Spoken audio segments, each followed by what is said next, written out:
संविधान और आपातकाल पर सियासी उबाल जारी है और इस बार आपातकाल का मुद्दा राष्ट्रपति ने अपने अभिभाषण के दौरान भी उठाया।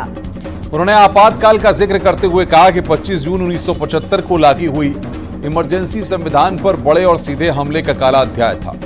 उस दौरान पूरे देश में हाहाकार मच गया था, लेकिन ऐसी असंवैधानिक ताकतों पर देश ने जीत हासिल करके दिखाया और अब राष्ट्रपति के इस अभिभाषण पर विपक्ष ने सवाल उठा दिए हैं।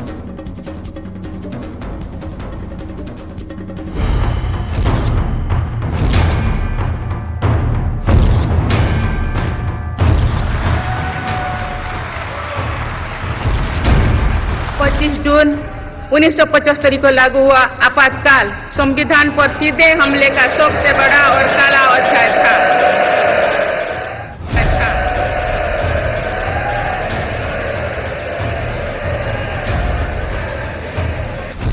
संविधान के नाम भ्रम और सियासी पैगाम देने वालों के खिलाफ सत्ता पक्ष ने आपातकाल को हथियार बना लिया है। इमरजेंसी की 50वीं बरसी पर पहले पीएम मोदी ने कांग्रेस को घेरा, तो अब लोकसभा स्पीकर के बाद राष्ट्रपति द्रौपदी मुर्मू ने अपने अभिभाषण के दौरान इमरजेंसी की चर्चा की और आपातकाल को लोकतंत्र पर सबसे बड़ा हमला बताया। देश में संविधान लागू होने के बाद भी संविधान पर अनेक बार हमले हुए हैं। आज 27 जून है। 25 जून 1975 को लागू हुआ आपातकाल संविधान पर सीधे हमले का सबसे बड़ा और काला अध्याय था।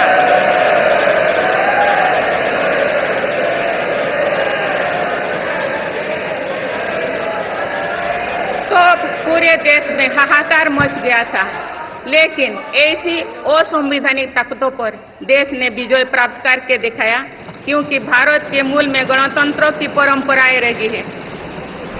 राष्ट्रपति के ऐसा बोलते ही पीएम मोदी ने मेज थपथपाकर उनकी इस बात का समर्थन किया, लेकिन राष्ट्रपति ने जब आपातकाल पर बोला तो संसद में हंगामा मच गया।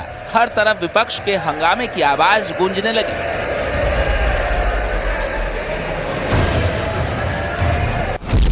दरअसल इंडिया गठबंधन के तमाम सांसद संविधान का हवाला देकर मोदी सरकार पर हमलावर हैं। ऐसे में बीजेपी ने आपातकाल का मुद्दा उठाकर विपक्ष पर तगड़ा पलटवार किया है, क्योंकि इंदिरा सरकार में आपातकाल ही ऐसा दौर था जिसमें संविधान की धज्जियां उड़ाई गई, संविधान को कैद कर लिया गया था। अब इसी मसले पर बीजेपी हमलावर है।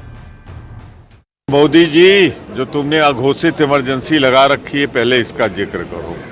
जिस तरीके से निर्वाचित मुख्यमंत्रियों को, मंत्रियों को जो आपके खिलाफ आवाज उठाता है, उसे ईडी, सीबीआई, इनकम टैक्स से, ये है इमरजेंसी। इसका जिक्र करो, इसे हटाओ। ऐसे भी जनता ने आपके प्रति इतना अविश्वास कर दिया है कि आज नहीं कल तो हटना ही होगा। 5 साल चलने वाला नहीं, एक थकी हारी सरकार का, लूली लंगड़ी सरकार का, बैसाखी पर चलने वाली सरकार का अभिभाषण।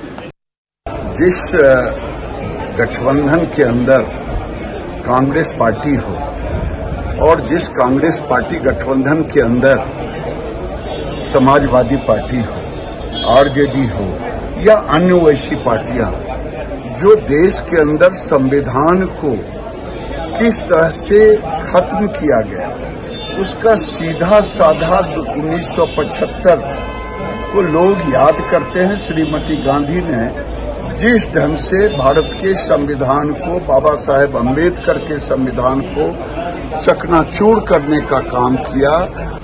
संविधान की कॉपी लेकर संविधान की शपथ लेने वाले विपक्षी सांसद आपातकाल पर शांत हैं, लेकिन इमरजेंसी पर सियासी शोर सड़क से संसद तक उठ रही है। Bureau report, news 18।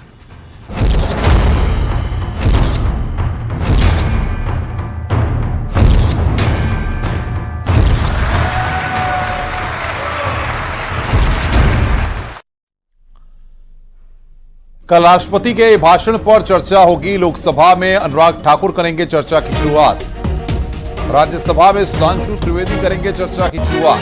अभिभाषण पर चर्चा के लिए 21 घंटे का समय तय किया गया है। अभिभाषण पर 8 घंटे का समय बीजेपी के लिए निर्धारित किया गया है। पीएम मोदी लोकसभा में 2 जुलाई और राज्यसभा में 3 जुलाई को चर्चा का जवाब देंगे। तो लोकसभा में 2 जुलाई को जवाब देंगे पीएम। बड़ी खबर इस वक्त हम आपको बता रहे हैं।